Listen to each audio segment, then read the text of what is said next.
The Matrix, 1999, wasn't just groundbreaking science fiction.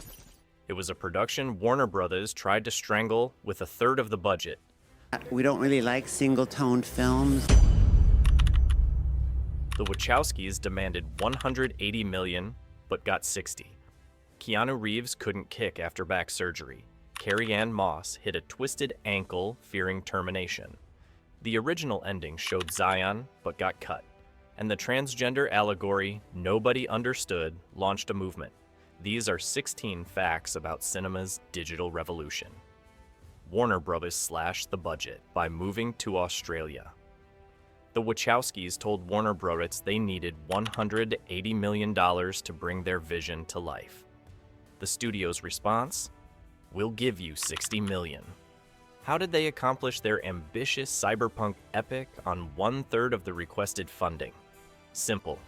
They abandoned Hollywood entirely and relocated production to Australia.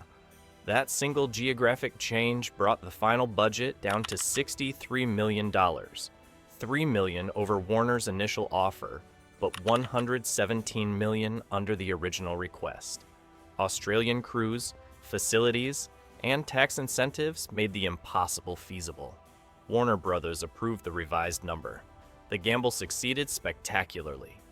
The Matrix earned $460 million worldwide, making it the fourth highest grossing picture of 1999. 600-page storyboard sold the project. After their directorial debut, Bound earned only $7 million on a $6 million budget. Warner Bros. Remained hesitant about trusting the Wachowskis with a massive science fiction production. The siblings came prepared with something unprecedented. A 600-page, shot-by-shot storyboard commissioned from underground comic artists Geoff Darrow and Steve Skroce. Every single frame of the movie was illustrated in meticulous detail before cameras rolled. Warner executives could literally see the entire film panel by panel. This visual blueprint demonstrated exactly how bullet time would work, how the wire fighting would appear, and how the Matrix code would look. The storyboards convinced skeptical studio heads these unproven directors knew precisely what they were building.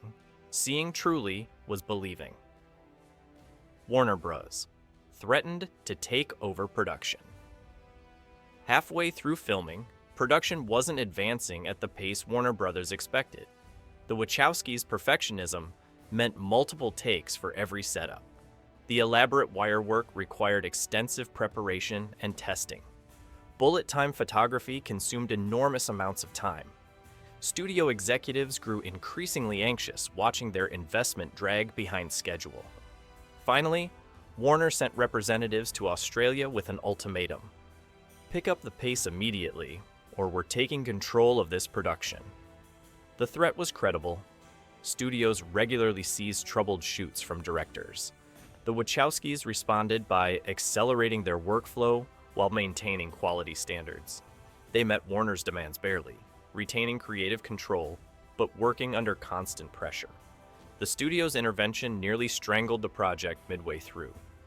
4 months martial arts training before filming.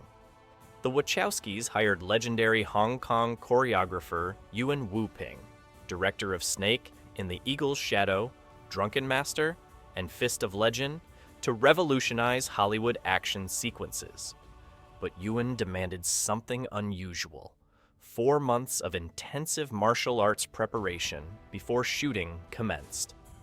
The cast trained 3 months in Los Angeles, then relocated to Sydney for another month of brutal conditioning before cameras rolled.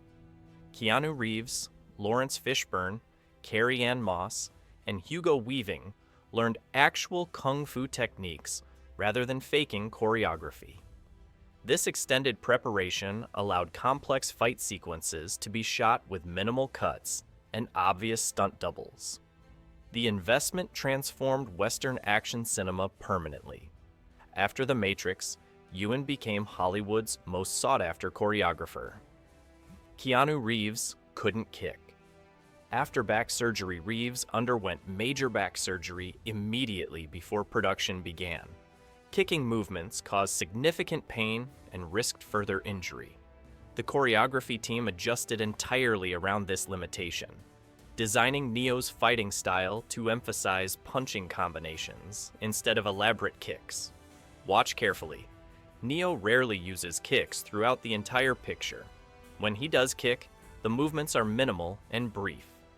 Meanwhile, other characters like Trinity and Morpheus execute spectacular aerial kicks and acrobatic moves.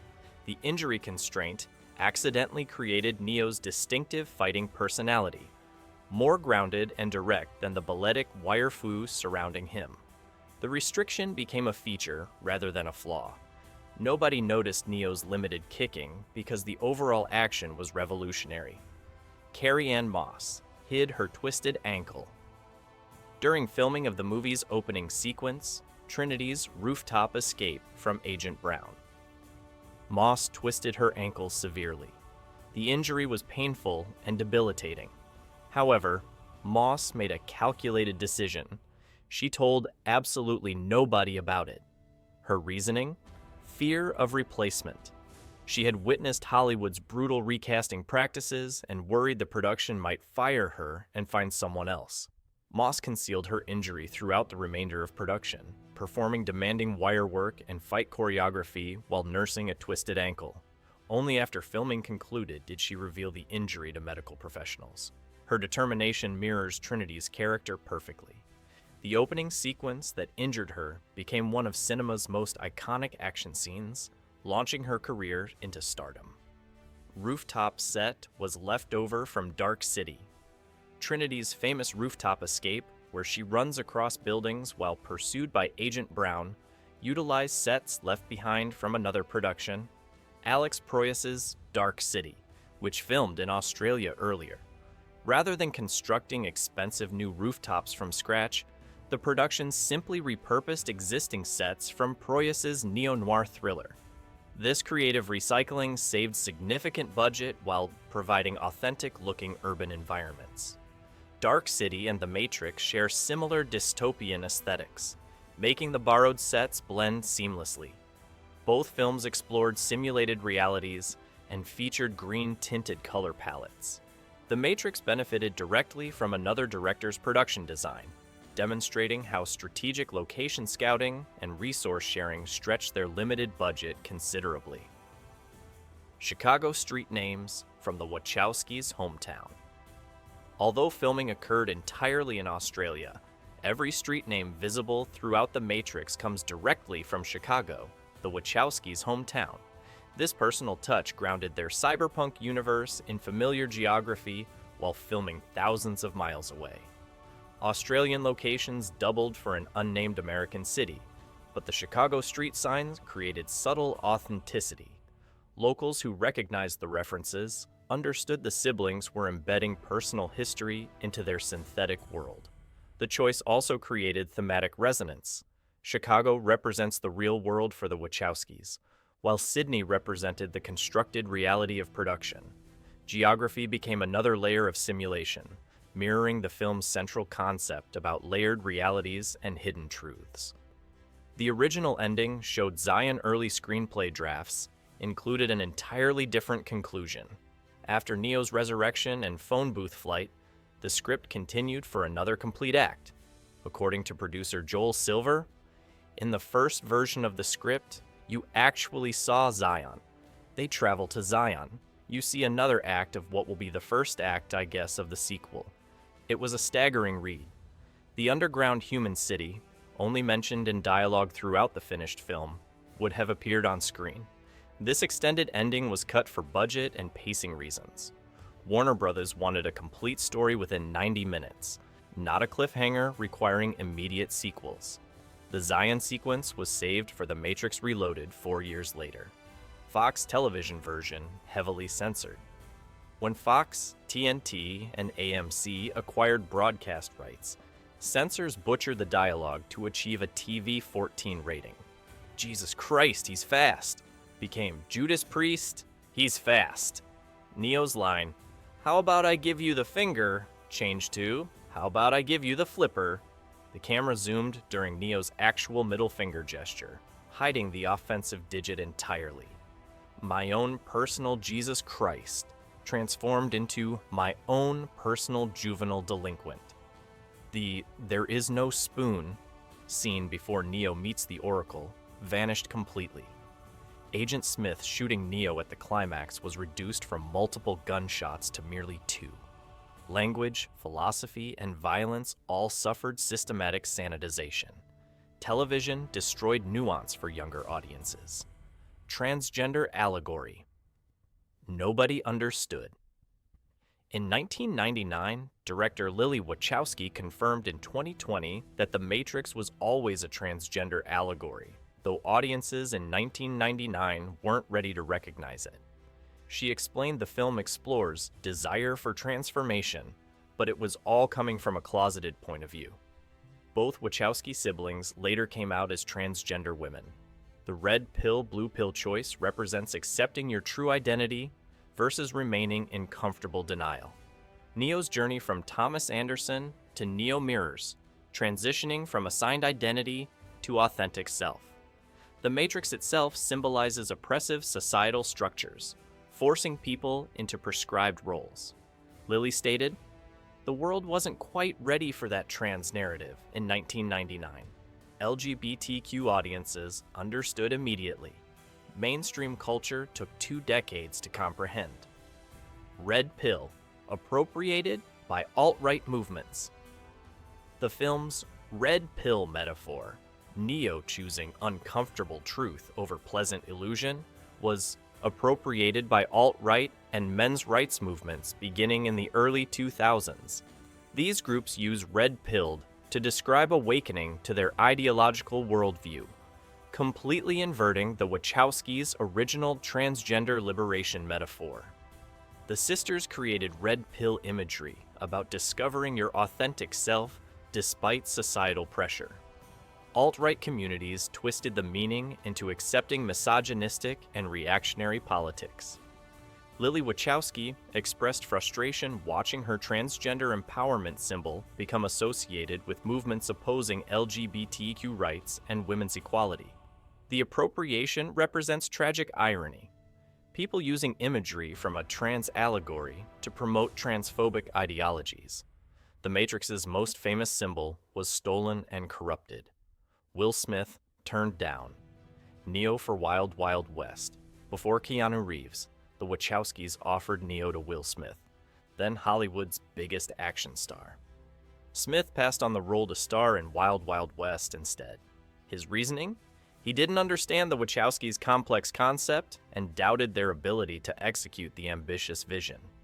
Wild Wild West became one of 1999's most spectacular failures, a critical disaster earning only $113 million against a $170 million budget.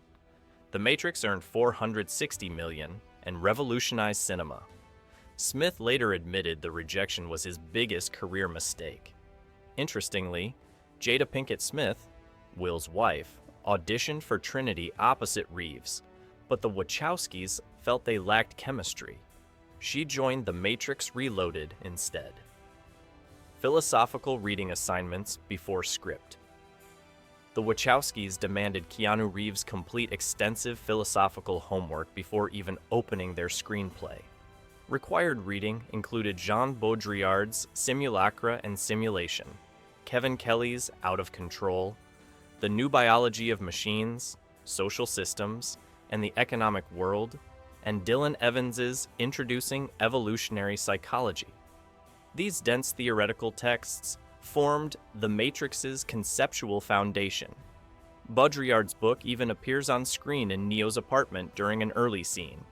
He hides contraband discs inside a hollowed-out copy. The Wachowskis wanted actors understanding the philosophy driving their cyberpunk mythology. Reeves embraced the intellectual challenge, studying texts most action stars would ignore. This scholarly preparation informed his performance's contemplative quality. Bullet time required. 120 cameras. The Matrix's signature bullet time effect, freezing Neo while cameras orbit around him, required revolutionary photography techniques. Visual effects supervisor John Gaeta and his team positioned 120 still cameras in a precise circle surrounding the action. Each camera fired in rapid sequence, creating the illusion of movement through frozen time. The technique combined photography, computer interpolation between frames, and green screen compositing. Early animations inspired the approach. Gaida specifically cited anime's physics of decimation, breaking movement into controlled components. The team blocked scenes conventionally first, scanned imagery into computers, then mapped camera movements using laser-guided tracking systems. Bullet time became the Matrix's defining innovation, spawning countless imitations across commercials, films, and video games, winning all 4 Academy Award nominations. The Matrix received 4 Oscar nominations: Best Visual Effects, Best Film Editing, Best Sound, and Best Sound Effects Editing. It won every single category nominated. This sweep was extraordinary for a science fiction action film critics initially dismissed as lowbrow entertainment. The Academy typically ignores genre pictures in favor of prestige drama. The Matrix proved innovative craft transcends snobbery. Visual effects supervisor John Gaida, editors Zack Steinberg, sound designers Dane Davis, and others revolutionized their respective fields. The victories validated the Wachowskis' ambitious vision while legitimizing science fiction as serious cinema deserving recognition. 4 nominations, 4 victories, perfect execution matching the film's precision. They slashed the budget by 2/3, relocated production to another continent, hid injuries fearing termination, cut the ending showing Zion, created a transgender allegory nobody recognized, and watched their liberation symbol get stolen by hate movements. The Matrix revolutionized cinema despite Warner Brothers strangling it financially and audiences misunderstanding its meaning for 2 decades. Subscribe for more stories about films that changed everything anyway.